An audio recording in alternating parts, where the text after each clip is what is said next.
Yeah, so this was already told. I like to think of myself as a meaning scientist, and I'll tell you what I mean by that in a minute. But let's take a look at what this presentation is going to be about. So it looks like a whole bunch of stuff, but I'll run you through it. So first we're going to look at meaning and memes and meaning. Then we're going to tackle a few key concepts in meaning. Isomorphism, translation, metaphor, perception. Then we're going to come to a key point in this presentation, which is emic knowledge. And we'll see how that relates to translation and to internet memes. And then we'll have a look at how memes are transmitted culturally. And then we'll take a look at the argument of meanings as species versus meanings as memes. And then finally, before the take-home message, we'll have a look at some things that are not memes, if there's time for that. Okay, so meaning is a much discussed topic. There was an essay, very famous, titled The Meaning of Meaning. Everett says meaning is the roadmap of our existence. There's of course also a book titled Maps of Meaning.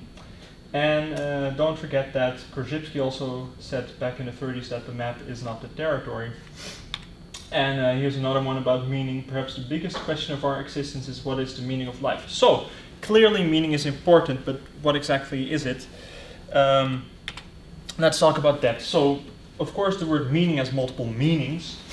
And we're going to talk about all of these today. So there's meaning in linguistics, which is usually semantics. There's meaning in philosophy. One type of meaning discussed in philosophy is semiotics.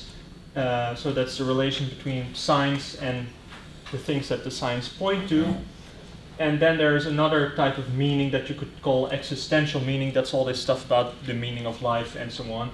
And today I'm going to try to convince you that all of these are related in roughly the following way. So semantics is tied up with semiotics, and this is meaning, let's say, in the humanities, but I believe that there's also this relationship and that these things are tied together in this way, and that's what I like to call meaning science. So now, the word science, of course, implies that it's not just humanities, but what does it look like?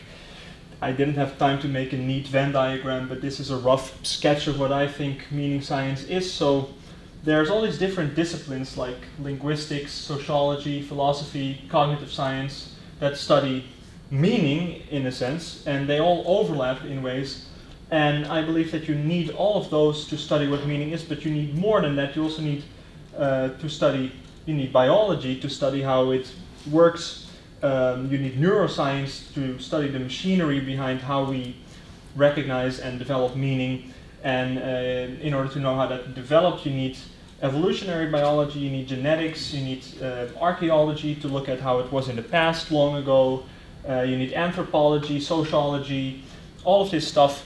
And this is what I like to call meaning science. And as far as I'm aware, this is a new term, although there are people who do something like this. For example, Steven Pinker is someone that you, I guess, could call a meaning scientist, but no one has ever called it this before, to my knowledge. So I'm the first ever meaning scientist. So here's an example of Aristotle, who says, what does it mean to be a good person? Then Descartes says, what does it mean to be? Nietzsche says, what does it mean? Bertrand Russell says, what does it mean? C.S. Lewis, what does it? And finally, Lil Jon says, what? My dear audience, you have just witnessed a meme. In particular, an internet meme. Here's another meme. This meme is about meaning, and here's another one about meaning, if I can get it to work. Oh, God!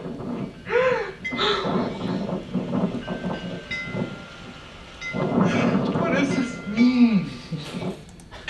Yeah, so that's a meme about meaning. Oh, wait.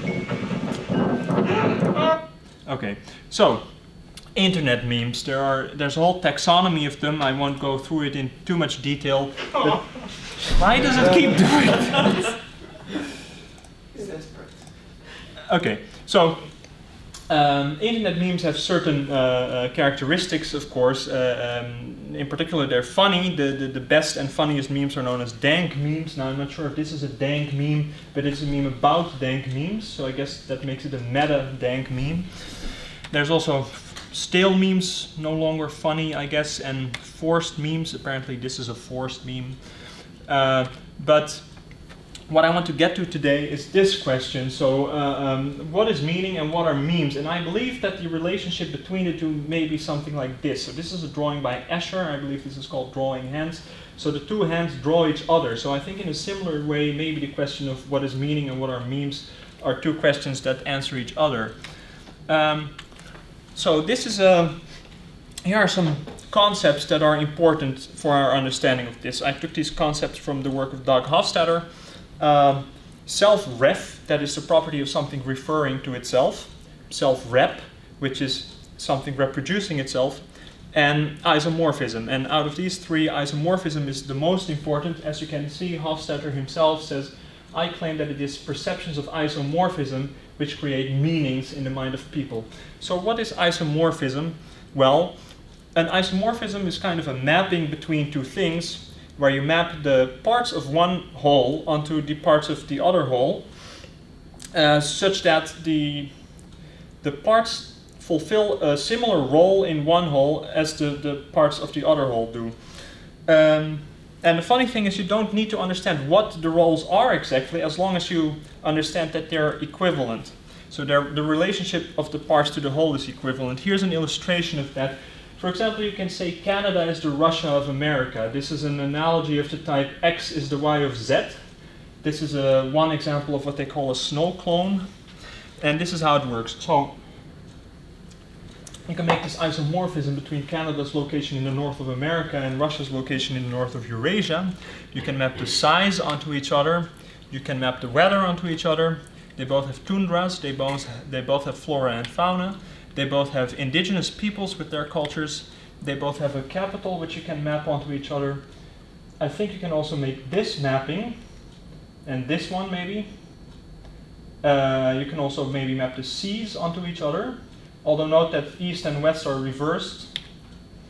And one thing about analogies is that you can never extend these isomorphisms indefinitely. There's always a point when it breaks down, because if everything were isomorphous between two things, then the things would be in essence the same. So for example, in this, this one still works, but this one, it's not entirely clear what Quebec corresponds to in Russia, and I very much doubt that you can make this isomorphism.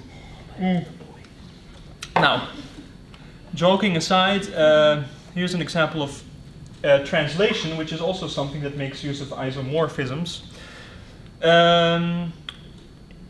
But where exactly are the isomorphisms? For example, if you have a German sentence, this means the bear catches the salmon. One way of translating it or thinking about it is that there's an isomorphism between all the words in this sentence and all the words in the English translation of the sentence. So you can map each word onto its English equivalent, and then you indeed get the bear catches the salmon, and that works. But of course, there's also cases where it doesn't work. This is, in German you have case, of course, so you can keep the word order the same and change around the cases. So now it says the salmon catches the bear. But if you make the same type of isomorphisms, then you get again the bear catches the salmon in English. And notice that even though these individual isomorphisms all work, they don't work in the context of this sentence. So maybe a better way of thinking about it is that, that's wrong. So maybe a better way of thinking about it is that this sentence as a whole should be mapped on this as a whole. So there's always a question of where exactly, at what level should these isomorphisms be. Now I have a few more examples, but I will skip these. So there's also metaphor, which is a mapping of two concepts onto each other, which also makes use of isomorphism. And I believe that metaphors are memes. We'll get to that. But what is important is that metaphors are embodied. Now, what do I mean when I say embodied? It means that we construct them based on our experience of what it is like to live in the world with our bodies. And that ties in neatly to this next point. This is from a paper of mine that I wrote. We do not primarily live in a world of objects, but in a world of meaning. So what that means is that the world is made up of lots of chaotic information, let's say, and we have to, in order to create order out of that chaos, we have to sort of abstract the world into things that are meaningful to us. So perception necessarily involves abstraction. If you see a tiger, you cannot perceive a tiger without at the same time knowing that, well, a tiger is a predator and that it can eat you, and that in the sense that your experience of the tiger is a sign that stands for, well, if you don't run, then you might not survive the next couple minutes. And similarly, if you see mushrooms, you perceive them automatically as food, or depending on the kind of mushroom, as something else. So the point is that perception always involves meaning. So there's this order of abstraction from the thing itself to the relation between the thing and our bodies, to our perception of it, to our concept of it, to a symbol of it, which can be a word. So all organisms construct meaning in this way, but the nice thing about humans is that we can make conventionalized signs that we call symbols, and words is an example of that. Okay, now this slide is really key in my presentation. This is from the work of Dan Everett, one of my favorite linguists. I'm not sure if you're familiar with the emic versus etic distinction. That's the distinction between seeing cultural items as, let's say, from the perspective of an outsider, so-called objective, and seeing them as from within the culture itself. So, for example, in language, a phoneme is a sound that is used as a meaningful unit within the language. Now, according to Everett, this emic perspective comes from what he calls dark matter of the mind. It's this tacit learned cultural knowledge. The tacit knowledge we acquire from lived experience. So, and that knowledge that is sort of absorbed from what people do around you, and it's passed down through the generations. So I say that it's also made up of memes. Now, let's see, do we have time for this? Oh yeah. So, according to Everett, the grammar of a language is one thing that you need cultural emic knowledge to understand. Here's an example. This is from the early days of machine translation. They had a sentence, the spirit is willing but the flesh is weak, and they wanted to translate it from English to Russian, so they did that. And then to check the translation, they translated it back to English, and they got, the whiskey is promising, but the meat is rotten. So how come, let's say you're an AI and you're trying to translate this word for word. So the word the doesn't have an equivalent, so that's fine. Then you come to the word spirit. So now you look up the word spirit in a dictionary. The problem is there's multiple meanings. So which one are you going to pick? There's all kinds of strategies. You could use the most frequent one. You could use you could pick them in alphabetical order or even at random. But you don't necessarily get the best results that way. So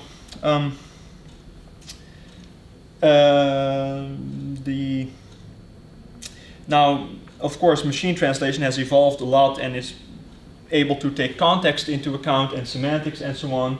The problem is if you present this sentence by itself, then there is no context. So how come humans are much better at this than machines?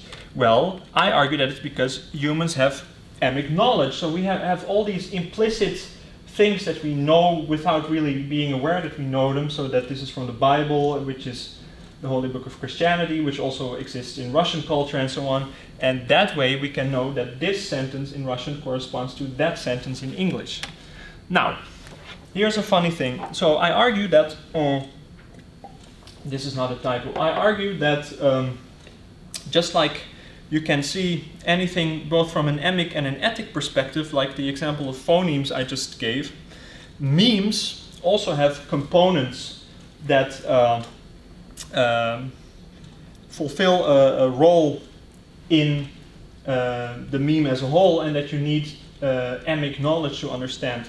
So I have 5 more minutes. Let me just show you what I mean. So I call these memes, which is a little bit silly because of course the word meme already comes from meme, and then I added the eam part, and then you get meme. So I like this because it's the word me 3 times, which is kind of self-rep and also self-ref.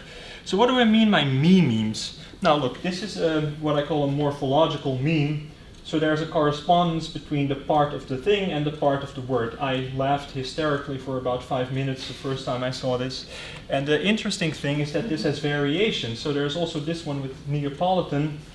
And people sort of absorb this trick as if by osmosis. So you don't, nobody tells you how this works, but you sort of understand it, you just grasp it. And at least if you spend a sufficient amount of time in places where these kinds of memes are prevalent. So this is what I think is the dark matter of the mind of memes. It's this emic cultural knowledge of memes. And memes have a grammar. They're composed of multiple components. So here's another example. This meme is called Loss. And this is a comic that gets, the meme is that this comic gets represented in all kinds of abstract ways. So here we have it as musical notes, here we have it as something else, and here we have it as an array of lines. Do you see what's going on here? The trick is the components are upright, 2 upright, 2 upright, 1 upright, and 1 horizontal. And that gets abstracted out from that and represented in different ways. Here's another example, but I don't have time to discuss it. So what I argue is that even though you can go to knowyourmeme.com and look up information about different internet memes, and you can learn internet memes that way, this is equivalent to learning a language from a dictionary or from a grammar book. You don't really have the emic knowledge that's required to understand how these memes really work. Yeah, so people actually made an AI that generated memes, and this is what it produced. Do you think these are funny? So according to this study, nobody could distinguish between these memes and human-made memes. I think that's kind of ridiculous because, okay, sure, humans could have made them, but they, in my eyes, they clearly fail as memes because they're not funny. And I say that that's because the AI doesn't have the emic knowledge, the dark matter that enables it to successfully produce memes. Now, I don't have that much time, so I'm going to summarize Mark Richards' argument very briefly. Mark Richards is an Oxford philosopher who says that meanings are more like species than memes. So in a species you have a population that has different traits, and then under certain circumstances traits can become more or less fit for the environment, and then as a result the fitness of a trait changes, and the prevalence of the trait in the population changes. And he says that's kind of how meanings also change. And I actually think it's not that bad an argument, but he also says that meanings are therefore not memes. And well, because it sort of ignores this wonky cultural, social way in which meanings get generated and reproduced and changed. But in light of what I just told you about isomorphisms and emic knowledge, I believe that this is a too narrow way of conceptualizing memes. It's like memes as just a thing that gets literally replicated over and over. And yeah, so fun fact, Dawkins never intended the notion of memes as something literal.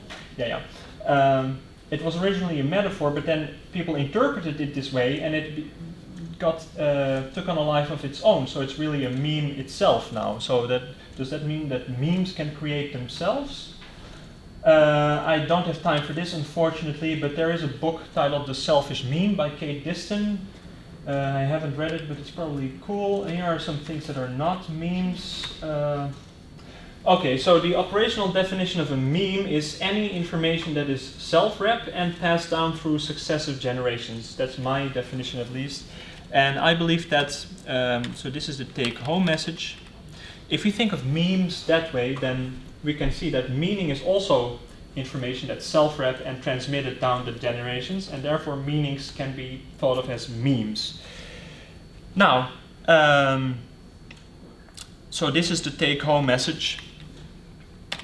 Here are some references. If you want to download this presentation and check them out at your leisure, you can go to my website, jabrownswebsite.com. You can also find the latest updates on my project there. And yeah, that's been it. I hope you enjoyed it.